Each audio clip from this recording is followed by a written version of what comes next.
Hi, Wildman third grade students. I hope you're having a great week. I just wanted to talk to you for just a few minutes about what you will be doing in math this week. We are focusing on equivalent fractions. And I know we've been out of the classroom for quite a while at this point, but I wanted to refresh your memory about what you can expect this week from equivalent fractions. So what are equivalent fractions? Well, if you take a look here, now this is my screen. So your screen will look a little different than this. But on my screen, we have the topic equivalent fractions.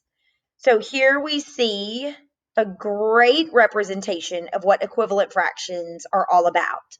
We have two rectangles. Now, if you look closely, you will see that these two rectangles are congruent.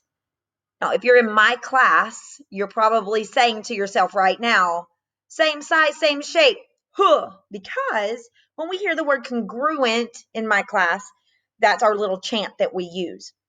Because congruent figures have the same size and the same shape. And that's what we see here with these fractions. These rectangles have to have the exact same size and the exact same shape in order for us to determine equivalent fractions. So if you look at the first rectangle, how many parts do you see in all in this rectangle? 4. So you notice the denominator shows 4 because there are 4 total parts. How many parts are shaded? 2. There are 2 shaded parts. That's why we see 2 as the numerator. So we have 2 parts out of 4 parts shaded.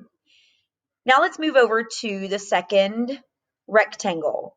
How many total parts do you see in this rectangle? 2. You see the denominator shows 2 because there are 2 total parts. How many parts are shaded in this rectangle? Only 1. So the numerator reflects 1 because 1 out of 2 parts are shaded.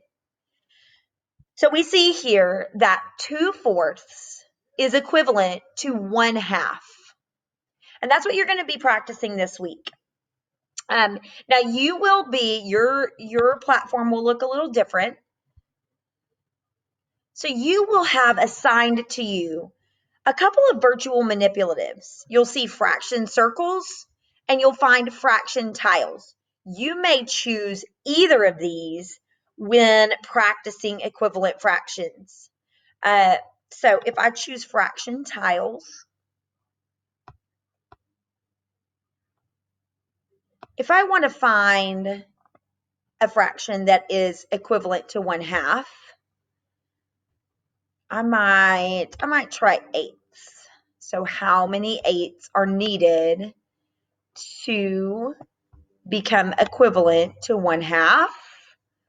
We're going to investigate that. 1, 2, 3, 4/8 is equivalent to 1/2. Okay, so I want you to practice. I want you to just play with these fraction tiles, play with the fraction circles, see what kind of equivalent fractions you can come up with. And then you also will have assigned to you today, part 1, show what you know. So you will be answering these questions. Now you will see the fraction tiles up at the top here. Above the questions. This is like a word bank, but instead of words, they're fraction bars. So this is a fraction bar bank. A, B, C, D, and E will match up with the following questions.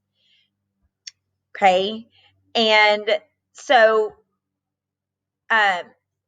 you will complete this assignment today. If you have any questions, please reach out to your teacher and ask. We are more than happy to help you determine equivalent fractions today and help you think through these. And I hope you have a great week. Bye-bye.